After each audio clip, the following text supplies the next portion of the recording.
Қайырлы күн, номер 90 гимназиясының көрермендері. Бүгінгі еркін әңгіме подкаст жобасының аясында Дулат Исабековтың Гауһартас шығармасы туралы ой бөлісетін боламыз. Өзімді таныстыра өтсем, мен Үнжу Ерланқызы 8-ші Б сынып оқушысымын. Ал бізде қонақта Жүрсінтай Кәусар 9-ші Г сынып оқушысы. Өзіңізді таныстыра өтсеңіз.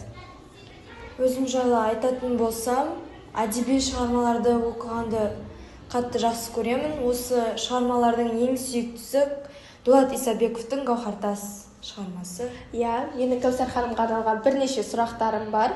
Басынан бастасақ, шығарманың басты тақырыбы қандай? Шығарманың басты тақырыбы ол отбасылық құндылықтар мен тұрмыстық қиындықтар және түртіп кететін ой, ол бізде бір үйдің екі түрлі тәрбиесі мен махаббаттың тылсым сырлары. Көріп отырғанымыздай, бұл шығармада тек қана махаббат туралы емес, одан бөлек өмірдің ащы шындығы мен адалдық және де адамгершілік туралы да айтылып кеткен.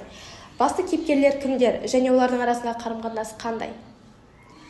Басты кейіпкерлер ол кейіпкерлер дегенде басты кейіпкер ол Салтанат, ал тағы да ол Ерсін мен оның бауыры Жомарт. Кейіпкерлердің қайсысы сізге ерекше әсер қалдырды және де неліктен? Жақсы сұрақ. Шығарманың басынан аяғына дейін ең сүйікті кейіпкерім, ең жақсы ашылған кейіпкер ол Салтанат.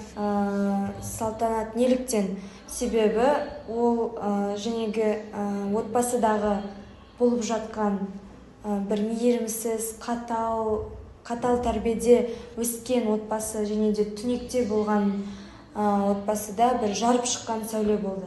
Салтанаттың өмірінің оңай болмағанын көріп отырмыз. Келесі сұрағымыз, шығармадағы басты қақтығыс, яғни конфликт қандай, ол қалай шешіледі?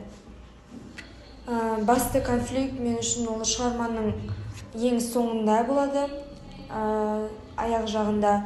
Ол жерде Салтанат шыдамай жәнегі көріп келген, шығарманың басынан бері байқағандай, отбасыға келген сәттен бастап күрделі қиындықтарды елемей, көңіл күйде жүріп, бәрін махаббатпен бөлісіп жүргенімен, жәнегі қиындықтарға шыдамай, өзінің күйеуіне қарсы шығып, оның атын алып, жәнегі жоғалған малдарды іздеуге кеткен кезде.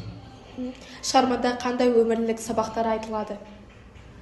Өмірлік сабақтар ол жаңағы өз ойын ашып айта алмау. Өйткені бір мәселе болды ма, оны қасындағы болған адаммен міндетті түрде ашып талқылау, ой толғау жүргізу. Автор шығарма арқылы қандай ой жеткізгісі келді деп ойлайсыз?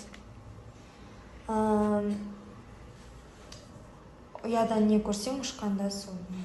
Мысалға, оның әкесі өте қатал, өзінің сезімін білдіре алмайтын, махаббатын көрсете алмайтын, өте сабырлы болатын. Сол себепті оның ұлы да дәп әкесі секілді болады. Өзінің әйеліне, өзінің отбасына мейірімін көрсете алмады.